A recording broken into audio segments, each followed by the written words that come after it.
Assalamu alaikum everyone, hope you're doing well inshallah. Inshallah I will wait for, we'll have some guests on, Salam Charity and someone from the ground in Palestine. And then inshallah, let me see here. Inshallah we will start.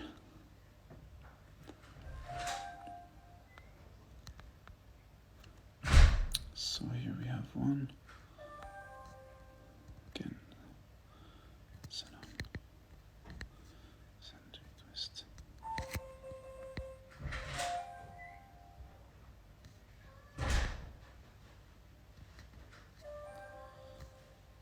No. Yes, I'm just checking how we do this anyway. Person live will be able to watch this video too.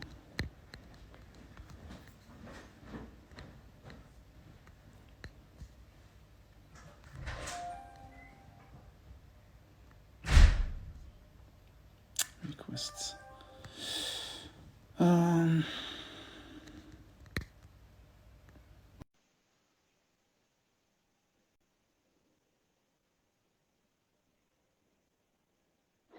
Sorry guys, I'm just trying to figure this. Yeah, here we go.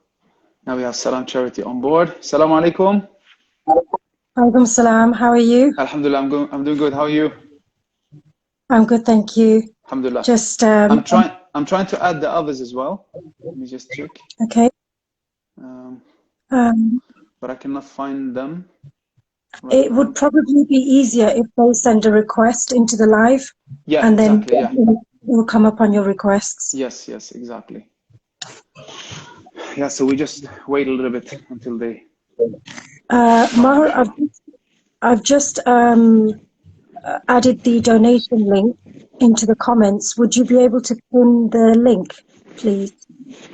Okay, into the comments you said.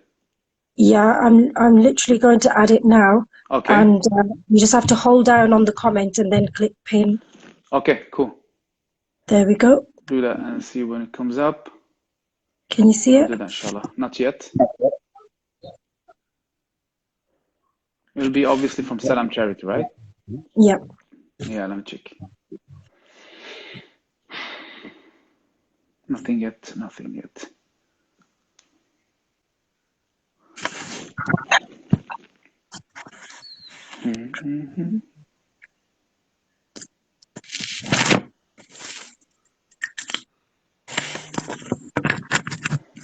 You haven't seen anything from Salam Charity yet? I'm just going to keep repasting and adding it. It's because there's a lot of comments flooding through. Yeah, at the same time, maybe that's why. Yeah. Or if you want, you can just add it yourself and pin your own comment. Okay. Just need to get it from the. Yeah, I just need to.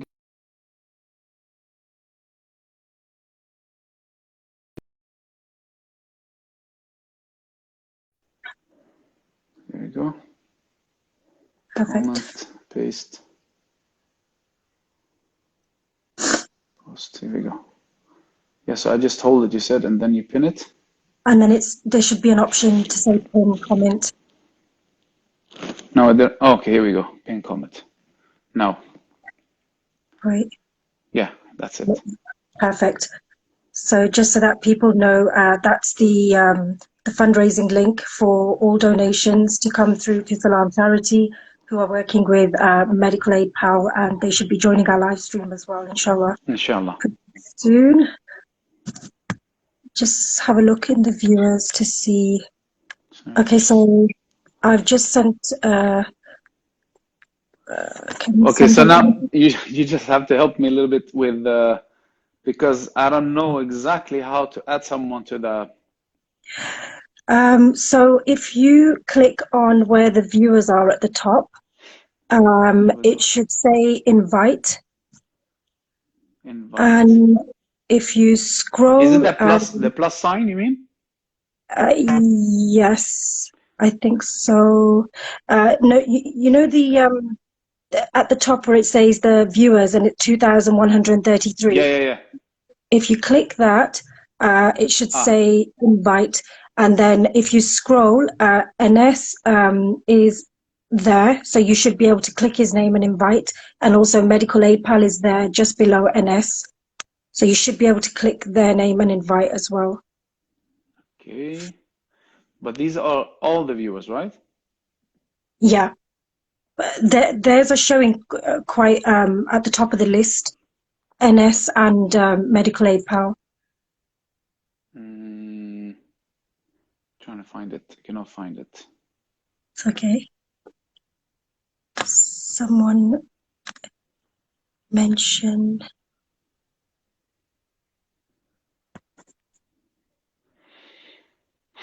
But how about like if I search for their names? I think you. Yeah. So in the comment, if you type in at, I can spell it out to you. If you type in at and then ENES. In the comment. In the comments, yeah. Okay, at EN. ES. ES. YAL. YAL. MAN. MAN. 86. 86. Okay. Does that come up with a profile? No, not in the comment. No. Not in the comment. No. But I think if I go like this, copy, close that up. There we go. And then you go plus, search, paste. Here we go. NS Yalman. Here we go. Yalman. I think it was 86 at the end of his ID. I'm not sure. Yes, I send a request. Perfect. Sent a request now. Also here we go. Assalamu alaikum. Salam wa How are you? How are you, brother? Alhamdulillah. How are you? Alhamdulillah. Thank you so much. Thank you. Welcome. Thank you. Thank you. Good to see you too. Thank you very much. So we just add one more, right? Yes, and that's Medical Aid Pal. Probably the same way with the at and then Medical Aid PAL. Okay. Medical. Yeah, here we go. Medical Aid for Palestinian. Yeah. Here we go. Send request. It should be I'll just shut the door. Quickly, inshallah. Make sure she's not coming. Okay. Here we go. Wa alaikum salam wa rahmatullahi wa barakatuh. Alhamdulillah. So now everyone is on. And I guess we can begin. Inshallah. Okay, so firstly, Assalamu alaikum to everyone. Thank you for joining the live stream today. As you are aware, we are here today to basically give you some updates about what is happening live on the ground in Gaza right now. We have 3 guests who I will introduce in a moment, but I'll introduce myself first of all. I'm from Salam Charity. My name is Safina and I'm an international fundraiser. We are currently working with Medical Aid Palestine to deliver medical aid, of course, on the ground. As you're aware, there's been a number of horrific injuries, deaths, and it's been a very long 11 days for the Palestinians and for the whole entire Muslim Ummah as we speak. So we just wanted to speak to Maher and Enes and also Mahmoud, and just to give you an insight as to what is actually happening with Palestine right now. So just to let you know some figures and statistics, 230 people have been killed, and out of the 230 people, 39 are women and 65 are children. And you can imagine how many thousands and thousands of people have lost their homes, who have been displaced.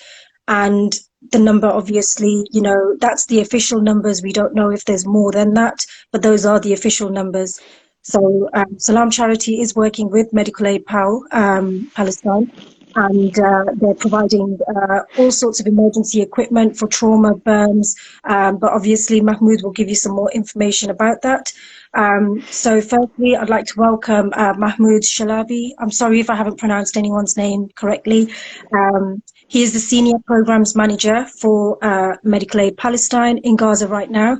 So Assalamu alaikum, Mahmoud. Alaikum assalam wa rahmatullah. Thank you for having me today. You're welcome. Thank you so much for joining us. We know how busy it's been, and it's we've been trying to liaise for footage and things like that, but we understand how dangerous it is for you working in Palestine right now, and how tired and busy everyone must be. But Alhamdulillah, may Allah reward you for all of your efforts and all your hard work, and for sacrificing. You are frontline people here in Gaza, and we really salute you for all the work that you have done. Also, I'd like to welcome the ambassador of Salam Charity. We have Maher Zain, who we're live streaming from. You're live in Sweden, is that right? Yes, exactly. Okay, and we also have our esteemed guest, Enes Yalman. Did I say that correctly? That's right. Thank you. Okay, and you are the, let's just have a look, Secretary General of the International Islamic Federation of Student Organizations. That's a long title, mashallah. Thank you again for joining us today. So what I'm going to do is I'm going to pass over to Maher and Enes. They're basically just going to have a conversation with Mahmoud regarding the situation right now in Gaza and how Salam Charity, all the donations from Salam Charity, how it's aiding Medical Aid Palestine and the families in Gaza. So I'll just hand it over to yourselves. Thank you so much, sister. I want to say thank you to Salam Charity for organizing this, and as you said, we've been following every minute of what's going on in Palestine, and honestly, it's been a tough 10, 11 days for us as well outside of Palestine, and we cannot even imagine how hard it's been for you, everyone down there. So brother Mahmoud, obviously you're from there. We would like to hear from you, who have seen, who have experienced, who know a lot of people there, just to tell us more about what's going on there and what's the situation like, in reality, and not just the way we hear it in the media. Please. So thank you so much for having me. And if you would allow me, I would like to divide my response into 3 stages. Before the aggressive assault on Gaza, what the situation was like, what the 11 days were actually like, and what's going to happen starting from today. Yes. Before the aggressive assault on Gaza, Gaza has been under a blockade for more than 50 years. And under occupation for more than 50 years. And for more than 14 years, we have been under an illegal blockade as described by the United Nations. The effects of this, blockade and occupation have been that more than 80% of the population is dependent upon foreign aid. The electricity situation was 8 hours on and 8 hours off. Water, 95% of the water was not good for human use. And, the salaries of health staff, the salaries of other, civil workers, they have been receiving only like 50% of their salaries. Talking about the health system itself and how these things have affected the health system, we are talking about staff who have not been paid. We are talking about drugs and medications, medical disposables that are not available for the treatment of people inside of Gaza Strip. The latest statistic from the Central Drug Store in Gaza Strip indicated that half of the drugs that are needed for the treatment of urgent cases in Gaza are not available. 50% of the drugs that are needed in Gaza are not available. The same goes for medical disposables. 33% of medical disposables are not actually available in Gaza. And for lab materials, more than 60% of those are not available. And the list goes on. The effects this has on patients is that you cannot treat patients properly inside of Gaza Strip. And that's why referral to outside of Gaza is high. And this means that you have to await for crossings, you have to await for permits from Israeli authorities to cross to be treated outside of Gaza Strip. And this meant that waiting lists would be prolonged due to the fact that medications, treatment, and medical staff were in shortages. Adding to it, COVID-19 was the latest to enter the scene in Gaza Strip. Gaza is so tiny. It's only 365 square kilometers. I know some cities that are way bigger than Gaza Strip. And the density is one of the highest also in the world. More than 5,000 people live per 1 square kilometer. Just 1 square kilometer where 5,000 people are jammed on top of each other. This meant that having a total closure with regards to COVID-19, like the full lockdown in the UK, for example, or the one in Turkey. I know that there has been full lockdowns imposed in order to prevent the spread of the disease. This could not be achieved in Gaza Strip. Also due to the fact that the economy was very bad and so many of the people are daily wages. You cannot deprive those people from daily wages. Now, the second stage is the assault on Gaza. Let me just tell you that I have lived so many wars in my life. I have witnessed the Second Gulf War. I have witnessed the Yemen Civil War. I have seen the Second Intifada, the 2008 war, 2012, and 2014 war. None of them could be compared to the last 11 days. The amount of bombardment in my neighborhood, the sounds, the shocking waves that have been shaking our homes are unparalleled and unprecedented with anything that I have ever seen in my life. It was honestly, it was really a scary experience. The official numbers, I just want to update the numbers our sister gave. There are now more than 242 martyrs who have fallen as a result of this aggressive assault. And the most recent number of injuries is that 1,948 people have been injured by this aggressive assault in Gaza. If you want to talk about infrastructure, more than 258 buildings were totally destroyed. Wow. Inside those buildings, we are talking about more than 1,000 housing units and commercial units that have been totally destroyed. There were also 769 units that have been severely damaged and are uninhabitable right now. In addition, 14,500 units have been damaged partially. If you are talking about educational facilities, 53 educational facilities have been targeted and have been damaged. And those have affected the schools for more than 600,000 children inside of Gaza Strip. Power, it was 8 hours on, 8 hours off. Now it's only 3 hours per day. That's what we are getting of electricity in Gaza Strip. And the list goes on. With regards to the internally displaced people, the people who have fled their homes as a result of the horror, more than 70,000 people have left their homes and have sought shelter inside of UNRWA school, United Nations schools, because they were fearing for their lives or because their houses were destroyed. And there are additionally more than 30,000 people who live inside their relatives' homes. It's really shocking. What I have seen is total devastation. For example, in my neighborhood, streets have been targeted, just empty streets, destroying the infrastructure of streets leading to hospitals, leading to major hospitals. And this was announced officially by the Deputy Minister of Health, that major roads leading to major hospitals have been destroyed, hindering ambulances to reach those places. I have seen families wiped out from civil records, entire families, fathers, mothers, and their children.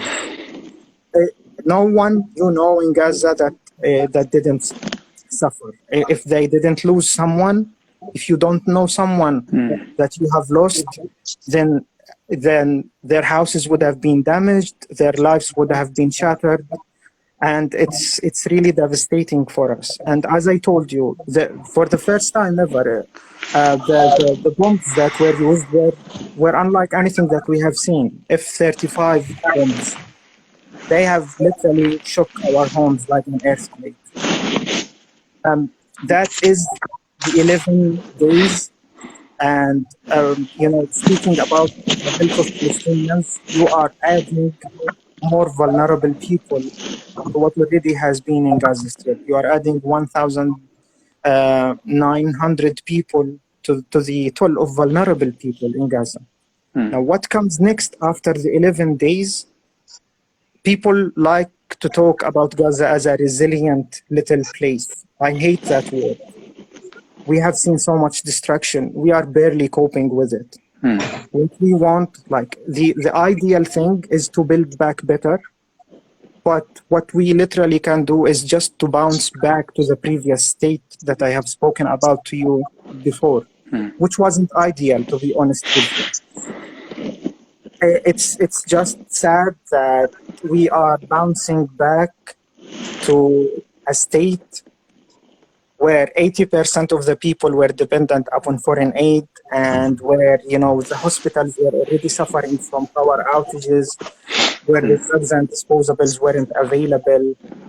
And you need to build so much more in order just to go back to that, between quotation, to that relative calm state.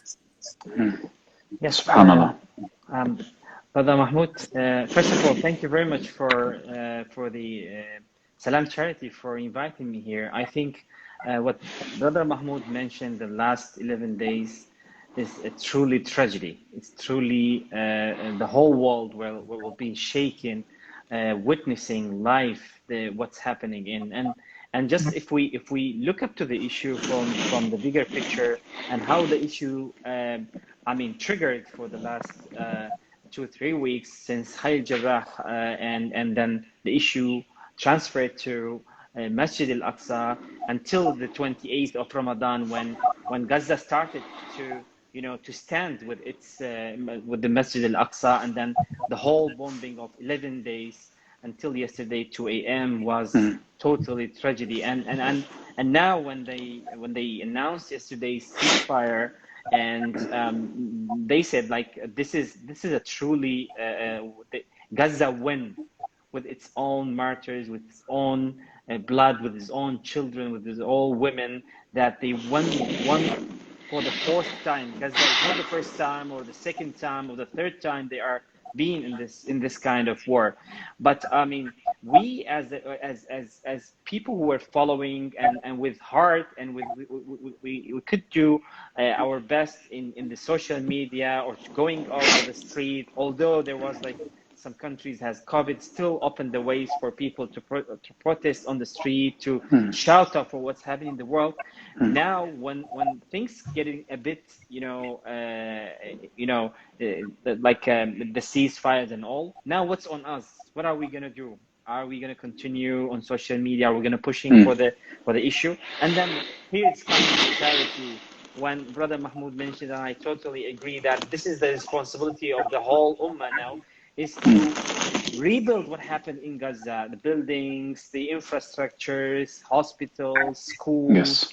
Yes, and this is what's our role now, and I think we are not doing good for Gaza, but we are responsible because they were being part of this on behalf of all of us. SubhanAllah. Yeah, SubhanAllah. So this is holy. It's a totally mess happened to Gaza, and brother mentions that Gaza has 2 million. Till the least issues that happened in Gaza, I was shocked that this is 360 plus kilometer cube, and then there are 2 million people. This is the biggest place that has this amount of people per kilometer.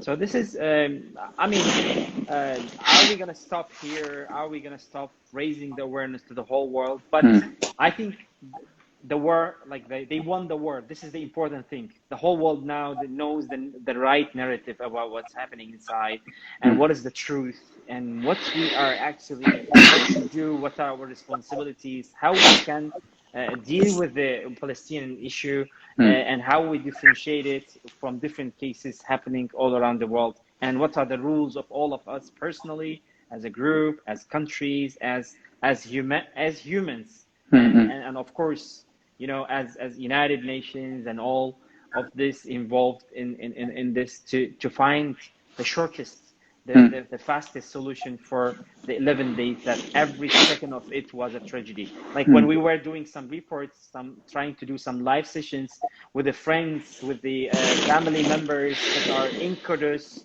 in the Hayy Jarrah in Gaza, when we ask them, how are you? They say, we are fine till the second, because you cannot make sure the next minute what they're gonna happen.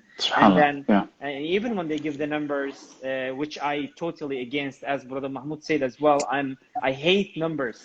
Like these numbers, they were memories. There were children, there were lives that has, you know, future, that has hope to build their own life. And then we just mentioned them about numbers, but of course this is for archive, not to forget them, not to, you know, to stand with them always and give them their values and thank them always, and may Allah you know, grant them Jannatul Firdaus, inshallah. Amen. Yes, I mean, you know, yesterday I was watching, you know, on the social media. You can see everyone is celebrating all around the world because of the ceasefire. But honestly, I couldn't stop thinking about, you know, okay, it's good, you know, we're very happy about everything, but what about, I just wonder, like, Mahmoud, yani, how are feeling, you know, the people who lost, like, children who lost their parents, how are they feeling? And this is not something that, yani, khalas, you celebrate and then you go on with your life. I couldn't stop thinking about that. Like, I'm happy at one, you know, in one, you know, set, but I'm like, how are they feeling right now? And this is something that cannot be undone. This is something that will haunt them for the rest of their lives, yani. That's true. And you know, like, Alhamdulillah, you know, we have to obviously, like, always be positive and see the positive in everything. And it's not easy, obviously. And I can imagine, yani, you know, when we see how you guys celebrate down there, it's just like, you know, mashallah, where you get the strength from, where you get the hope, the iman, you know, your faith, and like where you see the strength, you see the kids standing against the police and with just rocks. I've seen pictures, just like makes you so powerful inside. You feel like you're so happy, you feel so proud, and all of these kind of things, you know. Alhamdulillah, you know, we've seen the whole world rise, right? The whole world was, you know, was somehow awakened, you know. So Alhamdulillah, that's like something very positive.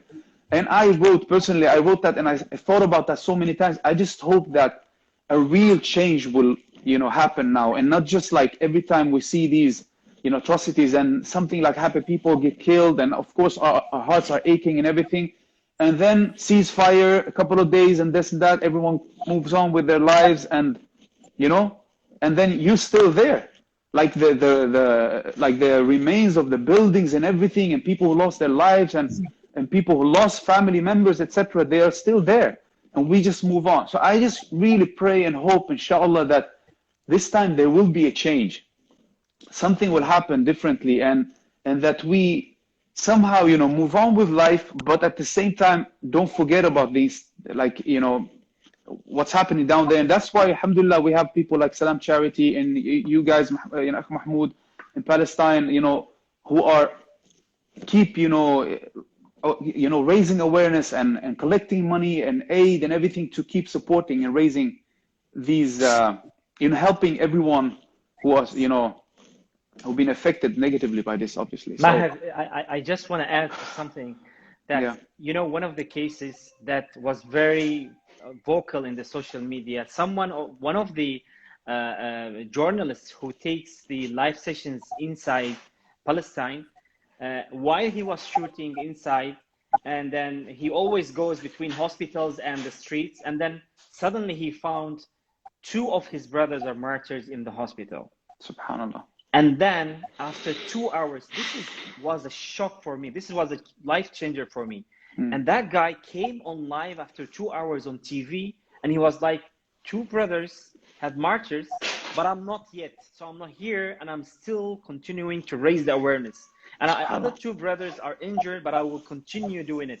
And then when the ceasefire, yesterday, we tried to talk to him again, like, what do you feel? He said, not only two of my brothers, if all of us, if all the family were being martyred, we are ready to go for it, because we are believing that we are owning this land, and then we're gonna stay and continue. And the spirit that they have is something miracle. This is not something easy that anyone can have it, and this experience inside, as you have said, should not be left by the ceasefire only, and then we just go normal life, that everything is now back to normal. Still, there is something we need to continue raising the awareness and raising, to get back, to repair, to fix the infrastructures, how we can do that. And thankfully, as you have said, the Salam charity is one of the things that they try to do the work here inside. If you would allow me, brothers, I will speak from a personal perspective. I have personally lost my uncle and my cousin, and my wife lost her brother during the 2014 war. And I have also lost my best friend. I will just let you know that this is something that you will never forget. It will keep living with you for the rest of your life. And this is from personal perspective. Yes. From someone who have lost so much. And there is nothing more dearer to the human beings than the people you love. As simple as that. But life goes on. And the question is, how are we going to bounce back? It's with the support of people, regardless of your ethnicity, of your color. This is a human cause, and people should be seeing the real issues here. And I thank you for this session, because we are actually raising awareness and letting people know of what's actually happening. But what's needed is, on top of building what has been destroyed, of aiding the health system, of providing the drugs, the disposables, the equipment, and rebuilding the facilities. Even if we fix all of that, the situation before it wasn't good. That's the thing that we That's have the to biggest issue, definitely.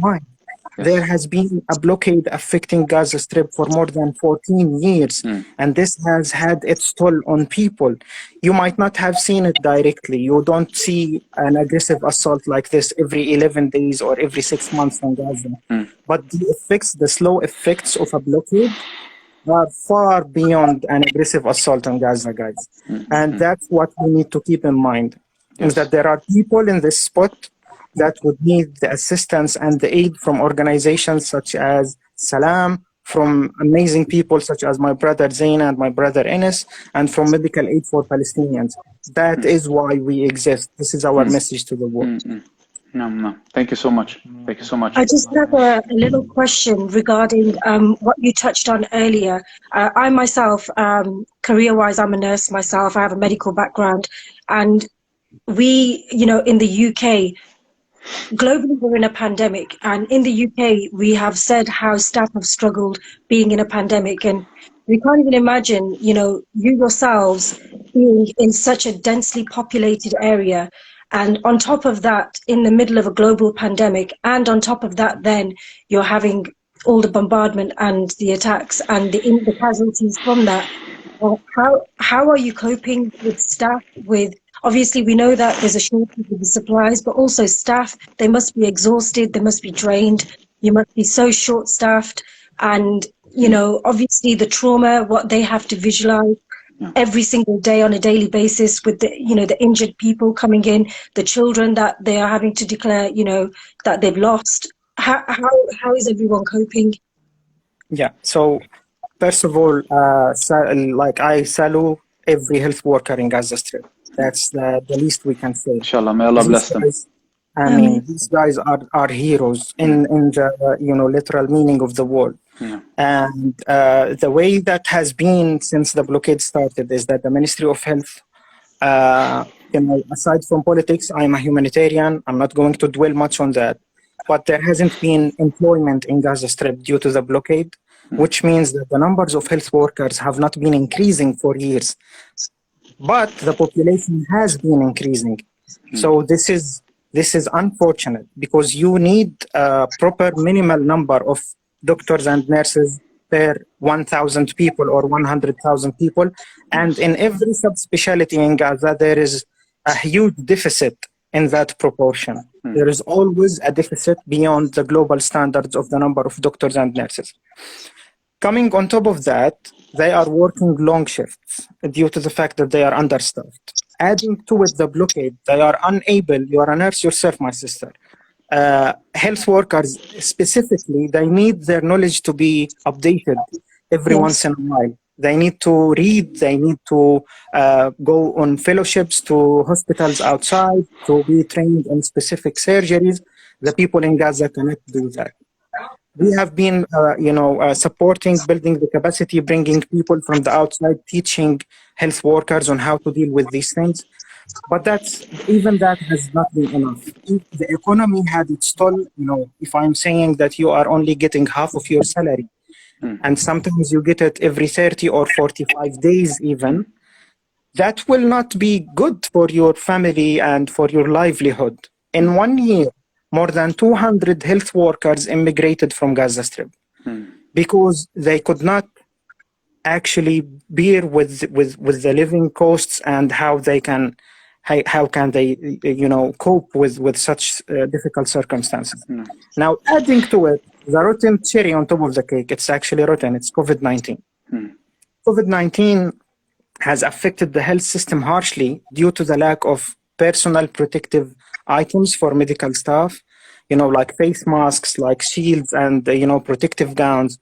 Those were non-existent. If you're talking about hand sanitizers, the most basic of things, they weren't even existent in Gaza Strip. And we faced huge difficulties trying to import things amid the global surge of everyone wanting these items for their own, if you know.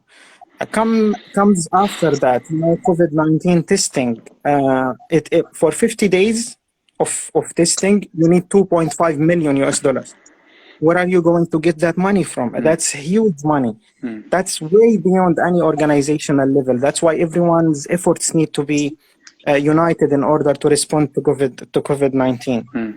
And I just want to mention that for vaccines, I know that in the UK, almost 500,000 people get vaccinated daily. Is that correct? Like that's the number I have heard, with the rollout being super efficient in the UK. Do you know how much vaccines we received in Gaza?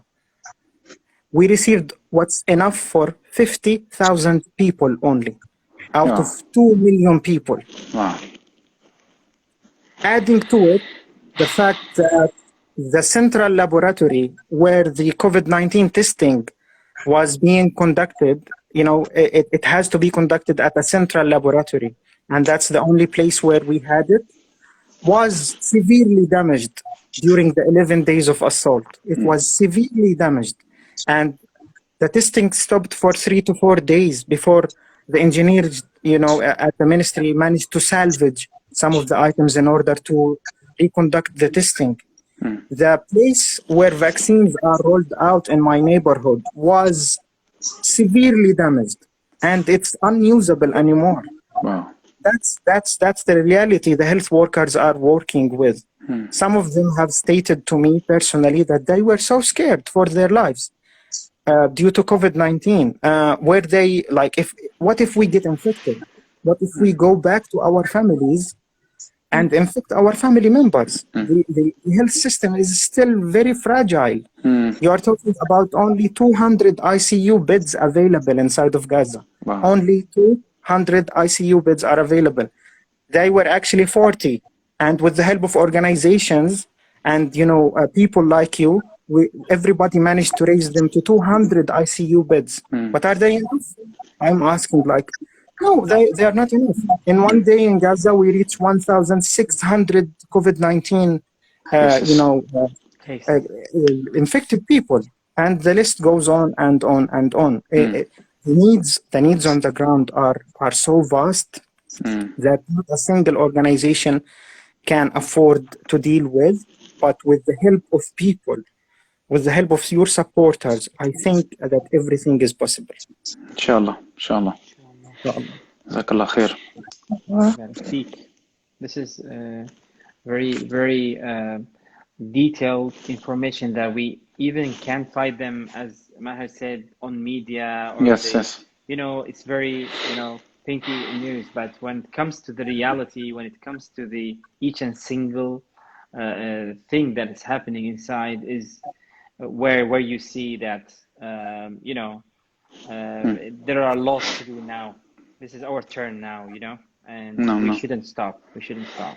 And that's what I want to say, you know. I want to ask you, you know, Akhi Mahmoud, you know, I want to ask you, like down, like in Palestine, in Gaza, in like, what do you expect from people like outside? Yani, there's so many people watching right now. What would you like to say? What would your people want to say to the, you know, to everyone watching this right now? Basically, there are two things. I'm not going to lie to you. Money is important. Money, from a fundraising perspective, we are doing these events because money is crucial. The more people donate, the more we are able to cover the needs on the ground. We are talking about drugs. We are talking about disposables. We are talking about items to protect the health staff who are working on the front line. We are talking about equipment that have been severely damaged due to the blockade and the assault. We are talking about fuel for generators in order to run hospitals and the very sensitive items inside of those things. We are talking about pre-positioned, you know, stock. We are one of the first respondents during golden hours. We store drugs and disposables, and we immediately release those during times of emergencies. You are also talking about mattresses. You are talking about blankets, hygiene items, sanitizers, all these things that are very important to the people, in addition to supporting developmental efforts, because it's not only about aid. There are also people who need their capacity built inside of Gaza in order to be able to carry out very complex surgeries to the people who need it as a result of this aggressive assault and other events that have been, you know, passing through Gaza Strip.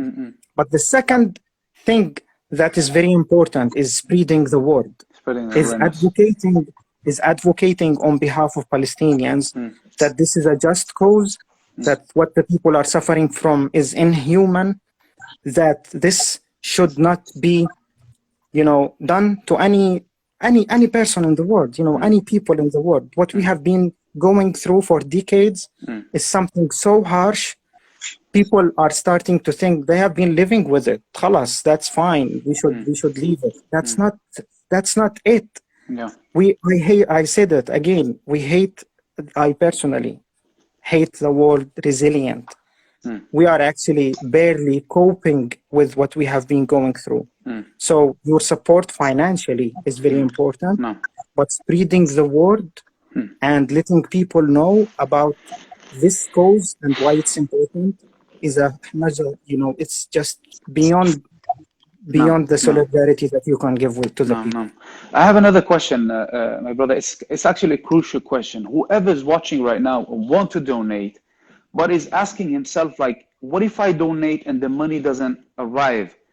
Or the actual, you know, like whatever we are donating, whether it's, you know, like money or equipment or medical, you know, like how does it reach? Because we know, like, you know, the blockade, we know about the limitations that you have. So can you please tell people about that? Because I think that's very important for whoever is thinking like, I want to help, but I'm not sure it will reach, so I don't do it. So I think it's good if we can clarify these things. That's totally valid. That's one of the biggest questions that we are ever asked. Yes. Does the aid actually reach the people who need it? Yes. Yes. We guarantee that 100%. Alhamdulillah. The money that is being donated reaches like organizations on the ground like Salam and Medical Aid for PAL. And we make sure that based on assessments, it reaches the most vulnerable people who need it.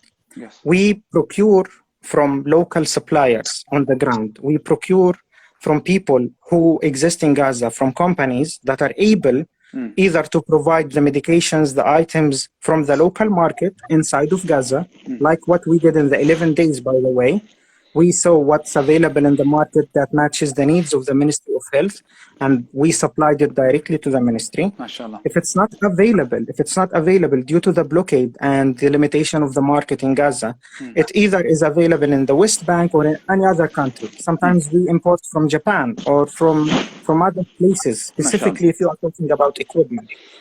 Those are coordinated officially to enter through official crossings that are with Gaza. And we are talking about crossings that are controlled by Israel. However, there are international bodies that do organize for humanitarian passages, that do organize for aid to enter for the people who need it. There could be delays, I'm not going to lie. Delays are always one of the hindering factors that we are facing.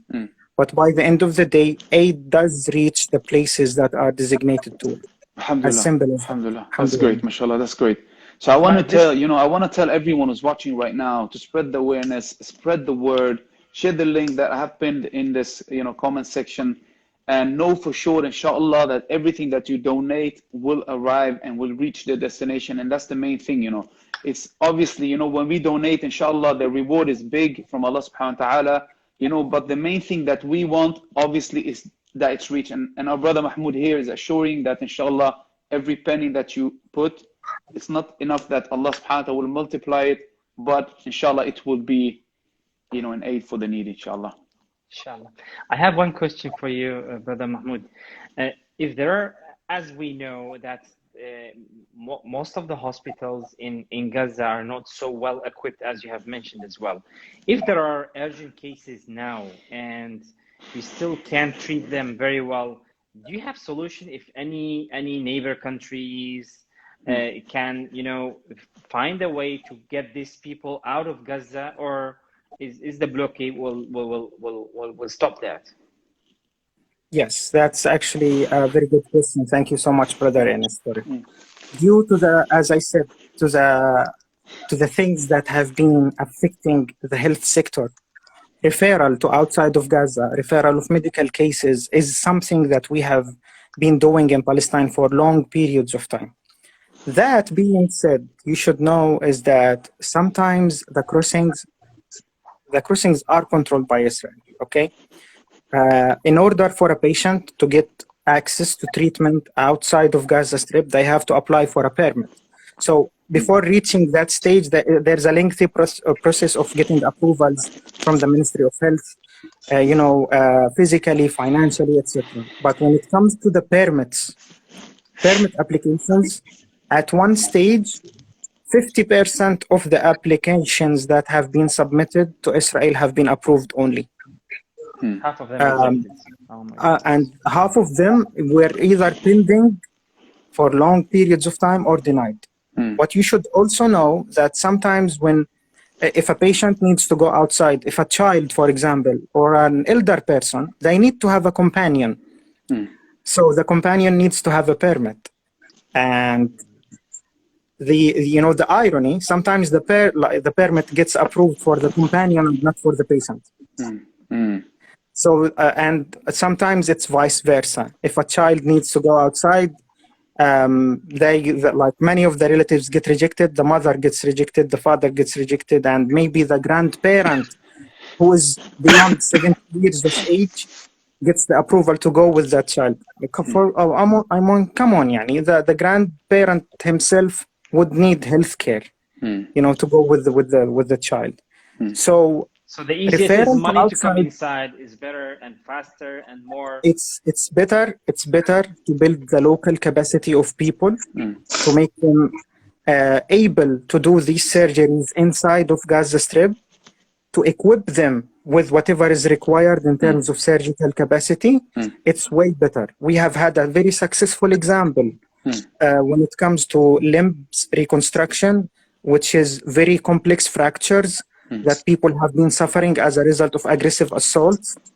Basically bones shattered that would need 3 to 4 years to heal. Due to the nature of the emergency in Gaza, many people get shot in the legs and in the arms. So referral for people to be treated for limb reconstruction was very high. After we intervened, after we built the capacity and we built a local unit up to the excellent standards of the United Kingdom, where the people came and taught the people how to treat these surgeries, I can honestly tell you that no patient is being referred outside of Gaza for limb reconstruction right now. Allah. That's how important aid plus development are together in parallel. While we want to rebuild what has been destroyed, while we want to aid people and health facilities and provide them with the medication and the disposables and whatever they are needed to treat patients, we are also aiming to build the local capacity in order to let them able, to treat people on the prolonged period of time. No, That's very informative. So the easiest thing is to the donation is, I think, as we can see today, is donation is the most urgent thing is that needy. And Maher, where did you put that? This is the link, right? That you pinned? This is the link, exactly. I want to say something. I want to say something regarding this. Look, everyone. I know this from myself. I always used to think like this. When you see something in the news, and I say this in my concerts. When we have charity concerts, I always say the same things. Just to remind everyone, whoever's sitting at home, watching the news, hearing about what's going on in Gaza and Palestine, and just feeling like I wish I could do something. This is the platform. We are giving you the platform. Salam Charity is giving you the platform, and we should be able to help so much, and just compare. The least that we can do is that. When you look at your children, when you look at your family members and you see happiness and joy and safety and all these kind of things, at least, we just want to feel that, I want to give the same to other people as well, and whoever's feeling that, I wish I could do something. That's exactly what Salam Charity is doing right now. And we should be able to help as much as we can, raise awareness, ask if you cannot donate, tell someone else to donate. At least, be, part of something, be part of the chain, be part of this, like giving and supporting and helping. And, like, لا يؤمن أحدكم حتى يحب لأخيه ما يحب لنفسه. You're not a true believer unless you love for your brother what you love for yourself. So I just want to say that and remind everyone, whoever has that feeling, and I believe everyone has these feelings, all around the world, that we wish we could do something. Well, we want you to do something, and we are giving you that platform through Salam Charity. May Allah bless them all. So, Jazakumullah khair. I'm really happy to be part of this, and as an artist, Alhamdulillah, I've been following this, and I wish I could do much more, but raising awareness is something that I could do, and I want to urge everyone who has like a famous personalities, who have a lot of followers, influencers, YouTubers, everyone out there that can do something to raise awareness, you should do it. It's our responsibility, and I believe, subhanAllah, if we don't do it, we will be held accountable for that. So, yeah, I just wanted to say these things, and Jazakallah khair, Mahmoud.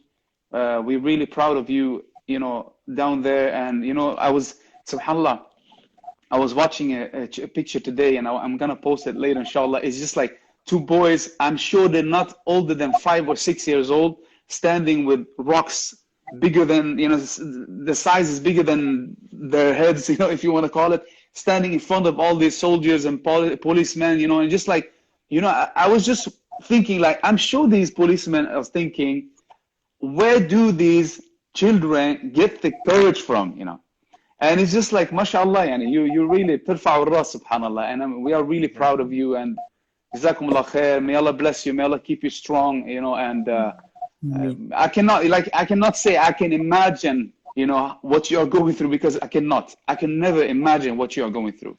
And we just want to do whatever we can, to help and support, and inshallah it will be enough, or at least we can do something, Inshallah. This time is different. This time the revolution, inshallah, the electronic revolution, the raising awareness is really different. Maher, please don't forget, when you close it, save it as IGD TV, so absolutely. we can share the video more and more.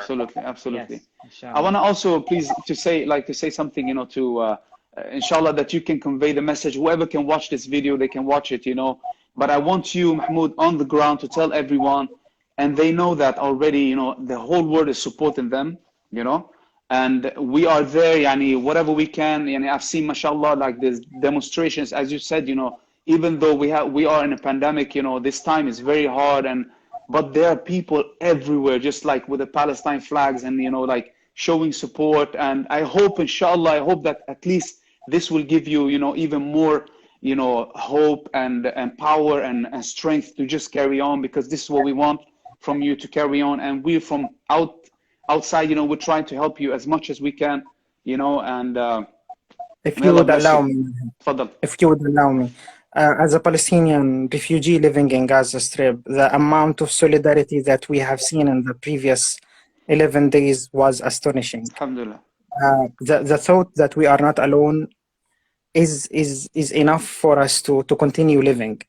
So thank you so much from a Palestinian living inside of Gaza Strip. It means a lot to me personally, and for all the people that I have known and spoken with, that there are some people thinking about us. It means so much. It's not just some. It's not just some. Just tell everyone that it's not just some. You know, alhamdulillah, there's something very positive. I'm like a bit negative about social media in general, but this is one thing that is positive, that you can see, you know, you can see with your phones in Gaza, in Palestine, how many people are supporting you everywhere, all around the world, and got your back. And we are standing up for you as much as we can, inshallah. Just, I want you to convey that to everyone that you meet, to give them that, you know, faith and trust of that everyone's doing what you can, alhamdulillah.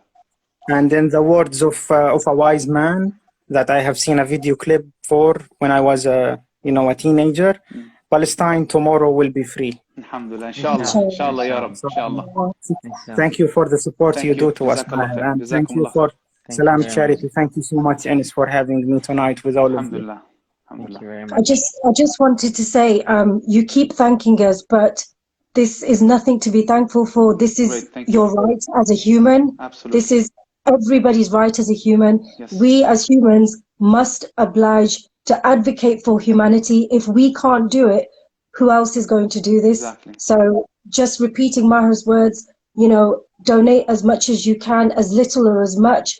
You have the easy job of donating. Yes. It's people like Mahmoud on the ground who are sacrificing their life, their time, their families, their health, everything they're sacrificing, to putting their lives on the line to save lives. So it's so important for you to do the easy thing, which is just click the link, donate what you can. Yes. You don't know how many lives you'll save. You don't know how many du'as that will help you in your life as well. Inshallah. And Inshallah. just thank you so much, Mahmoud, for for all of your hard work and all your efforts, and of course Maher and Anas as well for joining us. As you said, it's nothing that we should be thankful for. It's our duty. We have to think about it like that. It's our duty. It's our responsibility.